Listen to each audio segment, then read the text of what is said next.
Hi friends, నేను మీ సాగర్ని. Sagar Lindsey videos ద్వారా ఈరోజు మనం పుల్వామా దాడి సిఆర్పిఎఫ్ మీద జరిగింది.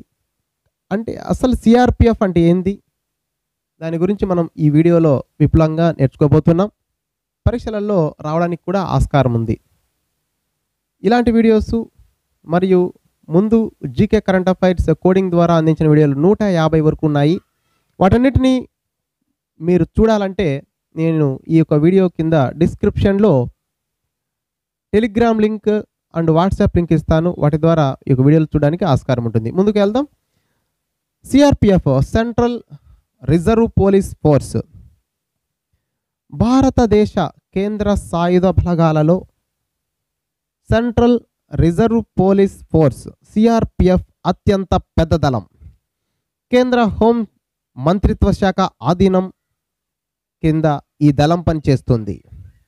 శాంతి భద్రతలు కాపాడటం, తిరుగుబాట్లు వంటివి తలెత్తినప్పుడు రాష్ట్ర పోలీస్ దళాలకు సహాయకారిగా వ్యవహరిస్తుంది.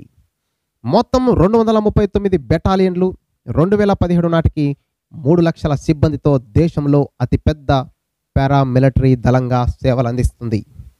1939 జూలై 27న క్రౌన్ రిప్రజెంటేటివ్స్ పోలీస్గా ఏర్పడి స్వాతంత్రం అనంతరం 1949 డిసెంబర్ 28న సెంట్రల్ రిసర్చ్ పోలీస్ ఫోర్స్ చట్టం రూపకల్పనతో సిఆర్పిఎఫ్గా రూపాంతరం చెందింది. 1965 వరకు ఇండియా పాకిస్తాన్ సరిహద్దును సిఆర్పిఎఫ్ దళం పహారా కాసే బాధ్యతలు నిర్వహించింది. 2001లో పార్లమెంటుపై దాడి చేసిన 5 తీవ్రవాదులను సిఆర్పిఎఫ్ దళాలే హతమార్చాయి. నక్సల్స్ కార్యకలాపాలు ఎదుర్కొనడానికి 2008లో ప్రత్యేకంగా commando battalion for resolute action, మళ్ళీ ఒకసారి commando battalion for resolute action అనగా కోబ్రా అనే విభాగాన్ని సిఆర్పిఎఫ్కు జత చేశారు. సిఆర్పిఎఫ్కు డైరెక్టర్ జనరల్గా ఇండియన్ పోలీస్ సర్వీస్ అధికారి ఉంటారు.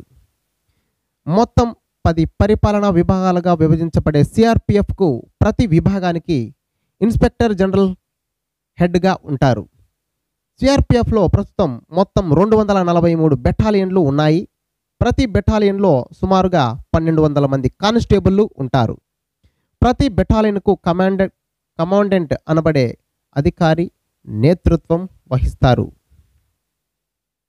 ఈ వీడియో మీకు నచ్చినట్లయితే లైక్